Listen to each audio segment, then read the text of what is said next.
मूर्ति 9 हाथ उच्च 5 हाथ ओसार ठाकुर द्वार ओसार हूँ अड़िया द्वार उच्चता 5 हाथ तेणुक ये डायमेनसन तुम जापर जे एड़ बड़ मूर्ति एटिकी छोट द्वारा जापरें ना तेणु प्रथमतः ठाकुर ये आविर्भाव होती मंदिर कार्य कर बुझिपारे ये थे लक्ष्मी द्वारपाल होती रहा फल लक्ष्मी निद्रार व्याघात आसे जो हनुमान जो घुंगुड़ी मारती लक्ष्मी माता शोई पारती ना किंतु जो लक्ष्मी माता निद्रा व्याघात आसी लक्ष्मी माता एक जगन्नाथ को जन से समय माता अंजना यही जगह था तपस्या करते जगन्नाथ को कि मुझे पुत्र सन्तान जन्म कर तो पिलाटी दिन आप सेवा कार्य नियोजित रहा तेणुक मो वृद्धावस्था मो सेवा किए कर तेणुक मो पुओ को मत फेर दिखाँ अंजना कथा लक्ष्मी कथा चिंता कर जगन्नाथ आदेश देते तुम 2.5 पाउंड पछक जाओ ना प्रभु मुझे 2.5 पाउंड यदि पछक पलैबी तो आपण भोग ये मुझे पाऊली से मुझे पाइबी ठीक अच्छे तुम्हें जाओ तुम व्यवस्था है कि ये से आविर्भाव हवापर ना दर्शन ना प्रसाद कौन व्यवस्था हो पारा ना कौन कले ना केमी दर्शन करेंगे प्रभु को निज लांगुड़ी बढ़िया लगे खोर्धा बरुणी पहाड़ को टाणी आने बसिक नीलचक्र को नजर करते किंतु एटू किसी बाट जा ठाकुर लांगुड़ी जीवा बाटर कौन है गोटे चाषीटे हल कर हल कर समय तार लंगल मन ठाकुर लांगुड़ी बाजी लांगुड़ी विघ्न होगा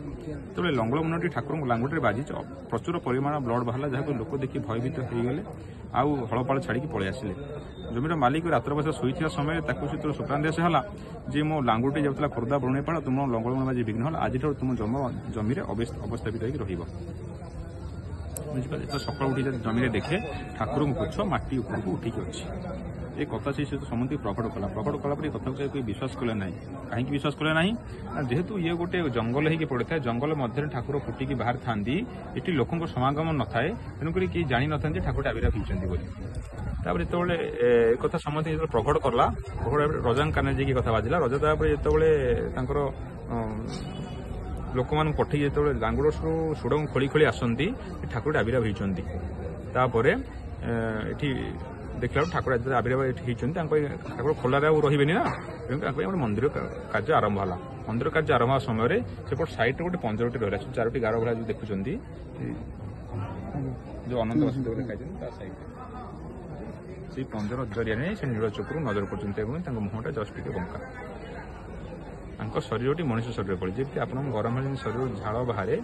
शरीर से आप मस्तक जो आनी बोलिले पाद धूली